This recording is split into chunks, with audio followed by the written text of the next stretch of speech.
लफड़ा मांग पत्र पहला 1 मिनट में गल मसला इन्ना ही है जी सर भी तुसी आप जान 25 साल हो गए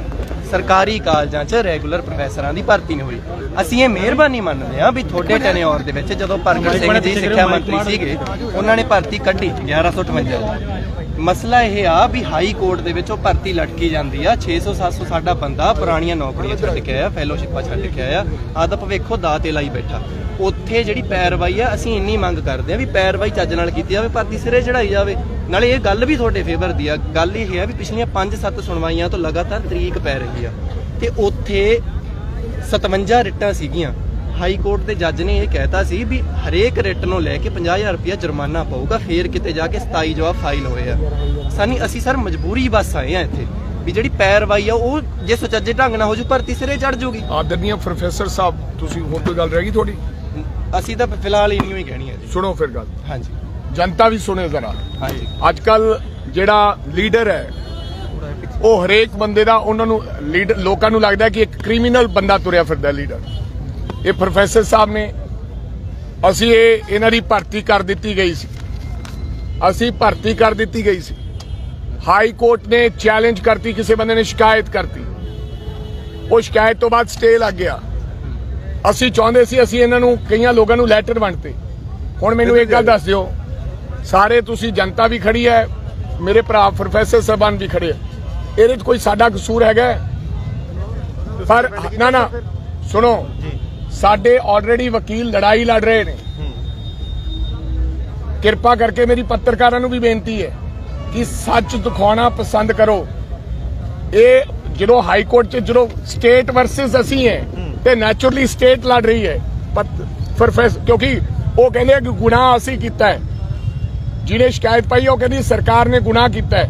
ते सरकार कटहरे च खड़ी असी लड़ाई लड़ रहे हैं। असी 1158 ये भर्ती असी एक क्रेडिट लेना चाहते सी कि असी भर्ती करके बंदे दाखिल करते पर हुण कोर्ट ने स्टे दिता। हुण तुसी लोग तां कहंदे राजे वड़िंग ने बसां दी पैरवाई नहीं कीती इस करके हाई कोर्ट ने बसां छड्ड दियां। नहीं चैलेंज कौन कर रहा है?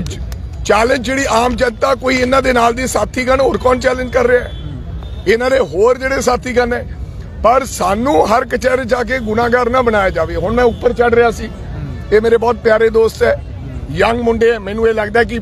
प्रोफैसर तो पढ़े लिखे समझदार बंदे मैं ऊपर चढ़ रहा मैनू इन्ने भीड़ च दस रहा सी गल करनी मैं जो आपका समाप्त कर लवांगा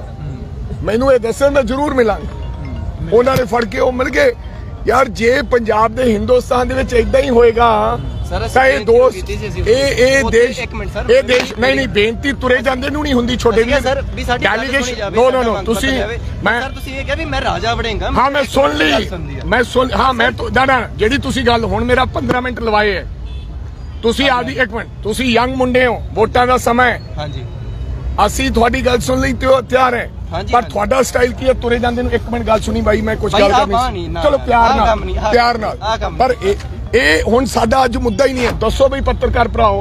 20 तरीक तो पहला मैं किते दखल दे सकदा है? तुहानू पूछना चाहना जनाब तुसी सवाल पूछ रहे हो मेरे कोल जवाब है मेरे कोल जवाब तुसी की कल साडा फ्रंट कल परगट सिंह नूं मिल के आया जिहड़े साडे सिक्ख्या मंत्री रहे ने परगट सिंह उन्होंने जदों गल सुन ली कहंदे भी ਅਸੀਂ कोशिश करांगे जी सर पर जनता नूं बेनती है छोटे वीर जनता नूं बेनती है कि जनता और पढ़े लिखे बंदे गल आपदी तरीके नाल दसन ना कि ड्रोन मेरी बेनती है सर ਅਸੀਂ पेज लेके खड़े हैं भी पेज लो इस गल बहुत प्यार नाल देखो ਅਸੀਂ भर्ती करती हुण नहीं भर्ती करती तुसी लैके इदां ਅਸੀਂ भी इंसान है सानू भी कदे कदे गल हुंदी सर साडी ਇਹਦੇ ਵਿੱਚ ਮੰਗ ਤੁਸੀਂ ਆਪ ਪਹਿਲੀ ਪੜ੍ਹ ਲਓ ਵੀ ਹਾਈ ਕੋਰਟ ਦੇ ਵਿੱਚ ਭਾਵੇਂ ਕੇਸ ਚੱਲ ਰਿਹਾ ਪਰ ਉਹਦੀ ਸੁਣਵਾਈ ਨਹੀਂ ਹੋ ਰਹੀ ਜੱਜ ਨਾਲ ਸਾਨੂੰ ਸਾਡੀ ਮਜਬੂਰੀ ਹੈ ਇਹ ਸਾਹਿਬ ਦਾ ਕੀ ਸੁਝਾਅ ਦੇ ਦਿਓ ਵੀ ਕਿੱਦਾਂ ਅਸੀਂ ਮੈਂ ਜੱਜ ਦੇ ਪ੍ਰਗਟ ਸਿੰਘ ਨੂੰ ਕਰਾਂ ਦੱਸੋ ਸਰ ਪ੍ਰਗਟ ਸਿੰਘ ਨੇ ਆਪ ਵੀ ਕਿਹਾ ਸੀ ਹਜੇ ਤੱਕ ਉਧਰੋਂ ਵੀ ਜਵਾਬ ਨਹੀਂ ਆ ਵੀ ਏਜੀ ਨਾਲ ਪਰਸਨਲੀ ਕੰਸਲਟ ਕਰਾਂਗੇ ਉਹਦੇ ਵਿੱਚ ਸਰਕਾਰੀ ਵਕੀਲ ਉੱਥੇ ਪੇਸ਼ ਹੋ ਰਿਹਾ ਬ੍ਰਦਰ ਕੋਈ ਵੀ ਤਰੀਕ ਜਦੋਂ ਮਿਲਦੀ ਹੈ ਸਰਕਾਰੀ ਵਕੀਲ ਨੂੰ ਸਟੇਟ ਨੂੰ ਅਗਾਹ ਕਰਕੇ ਉਹਨੂੰ ਪੇਸ਼ ਹੋਣਾ ਪੈਂਦਾ ਰਾਜਾ ਵੜਿੰਗ ਦਾ ਕੀ ਕਰਦਾ ਆ ਸਰ ਕਿਰਦਾਰ ਇਹ ਹੈ ਵੀ 10 ਸਾਲ ਵਿਧਾਨ ਸਭਾ ਦੇ ਵਿੱਚ ਮੈਂਬਰ ਰਹੇ ਨੇ ਇਹਨਾਂ ਨੇ ਬਹੁਤ ਚੰਗੀ ਗੱਲ ਆ ਵੀ ਸਰ 5 ਸਾਲ ਹੁਣ ਸਰਕਾਰ ਚ ਰਿਹਾ ਸਰ ਵਿਧਾਨ ਸਭਾ ਦੇ ਮੈਂਬਰ ਕਹਿ ਰਹੇ ਹੋ ਵਿਧਾਨ ਸਭਾ ਦਾ ਮੈਂਬਰ ਸਰ ਐਮਐਲਏ ਰਹੇ ਨੇ ਲੈ ਜਾਓ ਸਰ ਮਿਹਰਬਾਨੀ ਠੀਕ ਹੈ ਬਾਈ ਕੋਈ ਗੱਲ ਤਾਂ ਮੰਗ ਤਾਂ ਜੋ ਤੇਰੀ ਗੱਲ ਸਰ ਸਾਡੀ ਪਹਿਲਾਂ ਗੱਲ ਨਹੀਂ ਸੁਣੀ ਅਸੀਂ ਆਹ ਟਰਾਲੀ ਖੜੀ ਹੈ ਪਿੱਛੇ ਅਸੀਂ ਸਿਰਫ ਮੰਗ ਪੱਤਰ ਲੈ ਕੇ ਖੜੇ ਸੀਗੇ ਉੱਥੇ ਅਸੀਂ ਸਿਰਫ ਦਿਖਾ ਰਹੇ ਸੀ ਇਹ ਕਹਿੰਦੇ ਵੀ ਸਾਡੇ ਨਾਲ ਮਤਲਬ ਪੜ੍ਹੇ ਲਿਖੇ ਬੰਦੇ ਗੁੰਡਾਗਰਦੀ ਕਰਦੇ ਆਏ ਆ ਜੇ ਕਿਸੇ ਬੰਦੇ ਨੇ ਵੀ ਦੇਖਿਆ ਹੋਵੇ ਉਹ ਇੱਥੇ ਆ ਕੇ ਆ ਪਬਲਿਕ ਸਾਰੀ ਖੜੀ ਆ ਕੋਈ ਵੀ ਦੱਸ ਦੇ ਇਹਨਾਂ ਨੇ ਆਇਆ ਕਿ ਵੀ ਰਾਜਾ ਵੜਿੰਗ ਸੌਰੀ ਬਾਈ ਮੈਂ ਦੱਸ ਰਿਹਾ ਵੀ ਰਾਜਾ ਵੜਿੰਗ ਗੱਲ ਸੁਣ ਅਸੀਂ ਕਦੋਂ ਕਿਹਾ ਅਸੀਂ ਕਿਹਾ ਰਾਜਾ ਜੀ ਸਾਡੀ ਇੱਕ ਬੇਨਤੀ ਆ 1 ਮਿੰਟ ਸਾਨੂੰ ਦੇ ਦਿਓ ਅਸੀਂ ਗੱਲ ਕਰਨੀ ਆ ਕਿ ਮੈਂ 1 ਸਕਿੰਟ ਦੇ ਵਿੱਚ ਗੱਲ ਸਮਝ ਲੈਣਾ ਹੁੰਨਾ ਮੈਂ ਰਾਜਾ ਵੜਿੰਗਾ ਮੈਂ 1 ਮਿੰਟ ਦੇ ਵਿੱਚ ਗੱਲ ਸਮਝ ਜਾਣਾ ਵੀ ਭਰਤੀ ਪੂਰੀ ਨਹੀਂ ਹੋਈ ਮੈਂ ਕਿਹਾ ਸਰ ਭਰਤੀ ਨਹੀਂ ਪੂਰੀ ਹੋਈ ਇਹ ਵੀ ਅਸੀਂ ਕਹਿ ਰਹੇ ਹਾਂ ਪਰ ਅਗਲੀ ਗੱਲ ਇਹ ਆ ਵੀ ਕਾਨੂੰਨੀ ਪੈਰਵਾਈ ਉਹਦੀ ਚੱਜ ਨਾਲ ਕਰੋ ਕੋਰਟ ਦੇ ਵਿੱਚ ਜਿਹੜਾ ਸਰਕਾਰੀ ਵਕੀਲ ਆ ਉਹਨੂੰ ਤਿਆਰ ਕਰੋ ਆਪਦਾ ਪੱਖ ਮਜ਼ਬੂਤ ਕਰੋ ਅਸੀਂ ਸਬੂਤ ਦੇਣ ਨੂੰ ਤਿਆਰ ਆ ਭਰਤੀ ਸਿਰੇ ਚਾੜੋ ਆਮ ਲੋਕਾਂ ਦੇ ਵਿੱਚੋਂ ਹੀ ਜਿਹੜੇ ਲੋਕ ਆ ਜਿਹੜੇ ਵਿੱਚੋਂ ਆਬਜੈਕਸ਼ਨ ਲੈਂਦੇ ਪਏ ਜਿਨ੍ਹਾਂ ਦੇ ਕਰਕੇ ਸਟੇ ਲਿਆ ਗਿਆ ਤੁਹਾਨੂੰ ਲੱਗ ਰਹੀ ਗੱਲ ਵਾਜਬ ਆ ਇਹ ਸਰ ਜਿਹੜੀ ਮੈਂ ਤੁਹਾਨੂੰ ਦੱਸਦਾ 26 ਸਾਲ ਹੋ ਗਏ 25 ਸਾਲ ਹੋ ਗਏ ਹਨਾ ਭਰਤੀ ਨਹੀਂ ਆਈ ਇਹਨਾਂ ਨੇ ਇਹ ਕਿਹਾ ਸੀ 45 ਦਿਨਾਂ ਦੇ ਵਿੱਚ ਭਰਤੀ ਪੂਰੀ ਕਰਾਂਗੇ ਇੰਨੀ ਕਾਲ ਦੇ ਵਿੱਚ ਗਲਤੀਆਂ ਛੱਡਣਗੇ ਕਿ ਨਹੀਂ ਛੱਡਣਗੇ ਅੱਜ ਜਿਹੜਾ ਸਰਕਾਰ ਨੇ ਜਿਹੜੀ ਭਰਤੀਆਂ ਹੁਣ ਚੰਨੀ ਸਾਹਿਬ ਦੇ ਆਉਣ ਤੋਂ ਬਾਅਦ ਇਹ ਵੀੜਾ ਚੱਕਿਆ ਗਿਆ 5 ਸਾਲ ਹੋ ਗਏ ਆਪਾਂ ਨੂੰ ਸਟਰਗਲ ਕਰਦਿਆਂ ਨੂੰ ਪਰ ਹੁਣ ਤੱਕ ਕੋਈ ਸੁਣਵਾਈ ਨਹੀਂ ਹੋਈ ਜੇ ਐਂਡ ਤੇ ਆ ਕੇ ਗੱਲ ਹੀ ਤਾਂ ਸਟੇ ਲੈ ਲਿਆ ਗਿਆ ਹਾਂਜੀ ਸਰ 5 ਸਾਲ ਤਾਂ ਥੋੜੇ ਕਹੇ ਤੁਸੀਂ 25 ਸਾਲ ਤੋਂ ਕਹਿ ਰਿਹਾ ਮੈਂ 25 ਸਾਲ ਤੋਂ ਭਰਤੀ ਨਹੀਂ ਹੋਈ 5 ਸਾਲ ਇਹਨਾਂ ਦੇ ਪਿਛਲੇ 10 ਅਕਾਲੀਆਂ ਦੇ ਉਦੋਂ 5 ਸਾਲ ਫੇਰ ਇਹਨਾਂ ਦੇ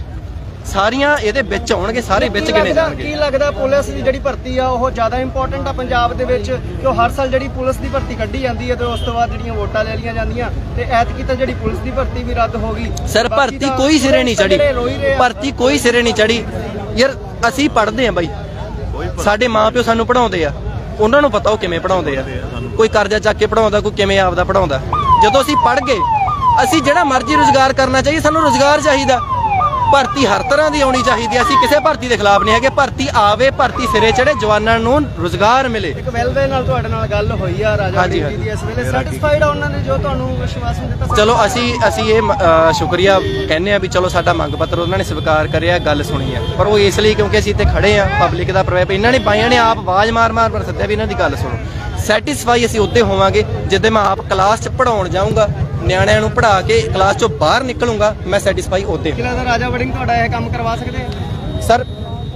ਕੋਈ ਵੀ ਬੰਦਾ ਜੇ ਸੁਹਿਰਦਤਾ ਨਾਲ ਚਾਹੇ ਇਹ ਕੰਮ ਹੋ ਸਕਦਾ ਰਾਜਾ ਪਾਵਰਫੁਲ ਲੀਡਰ ਕੋਈ ਵੀ ਕੰਮ ਕਰਾ ਸਕਦਾ ਕਿਉਂਕਿ ਇਹ ਪੰਜਾਬ ਦੀ ਹਾਇਰ ਐਜੂਕੇਸ਼ਨ ਦਾ ਮੁੱਦਾ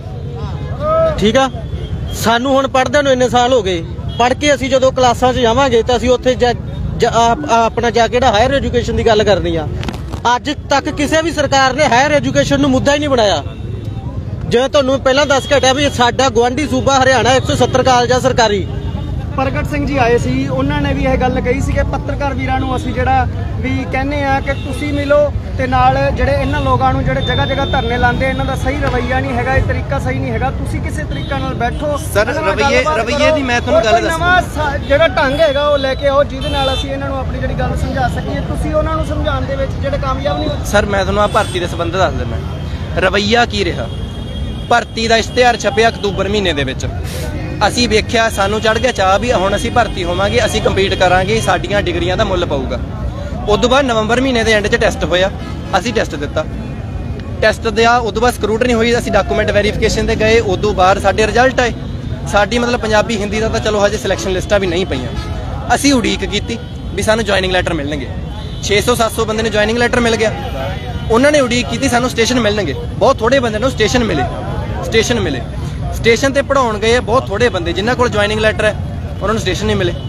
ਜਿਹੜੇ ਬੰਦਿਆਂ ਦਾ ਰਿਜ਼ਲਟ ਆ ਗਿਆ ਉਹਨਾਂ ਨੂੰ ਜੁਆਇਨਿੰਗ ਲੈਟਰ ਨਹੀਂ ਮਿਲੇ ਪੰਜਾਬੀ ਹਿੰਦੀ ਤੇ ਅੰਗਰੇਜ਼ੀ ਦੇ ਜਿਹੜੇ ਕੈਂਡੀਡੇਟ ਸੀਗੇ ਉਹਨਾਂ ਦੀਆਂ ਸਿਲੈਕਸ਼ਨ ਲਿਸਟਾਂ ਨਹੀਂ ਪਈਆਂ ਅਸੀਂ ਉਹਨਾਂ ਨੂੰ ਮਿਲਣਗੇ ਉਹ ਕਹਿੰਦੇ ਮੈਂ ਕਰ ਰਿਹਾ ਜਦੋਂ ਅਸੀਂ DPI ਦਫ਼ਤਰ ਵੀ ਗਏ ਪ੍ਰਗਟ ਸਿੰਘ ਜੀ ਨੂੰ ਵੀ ਮਿਲੇ ਉਹ ਕਹਿੰਦੇ ਅਸੀਂ ਕਰ ਰਹੇ ਹਾਂ ਠੀਕ ਆ ਅਸੀਂ ਫੇਰ ਵੇਟ ਕੀਤੀ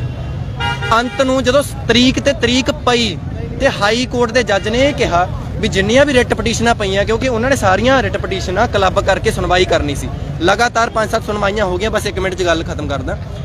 ਉਹਨਾਂ ਨੇ ਕਿਹਾ ਵੀ ਪ੍ਰਤੀ ਰਿਟ ਪਟੀਸ਼ਨ 50,000 ਰੁਪਏ ਸਰਕਾਰ ਨੂੰ ਜੁਰਮਾਨਾ ਪਊਗਾ ਉਦੋਂ ਬਾਅਦ ਜਾ ਕੇ ਸਾਨੂੰ ਸ਼ੱਕ ਹੋਇਆ ਵੀ ਸਰਕਾਰ ਜੱਜ ਨਾਲ ਉੱਥੇ ਪੈਰਵਾਈ ਨਹੀਂ ਕਰ ਰਹੀ ਫਿਰ ਉਦੋਂ ਬਾਅਦ ਅਸੀਂ ਮੰਗ ਪੱਤਰ ਦੇਣੇ ਸ਼ੁਰੂ ਕੀਤੇ। ਤੁਹਾਨੂੰ ਸਰਕਾਰ ਦੀ ਨੀਅਤ ਦੇ ਵਿੱਚ ਖੋਟ ਦੇਖ ਰਿਹਾ?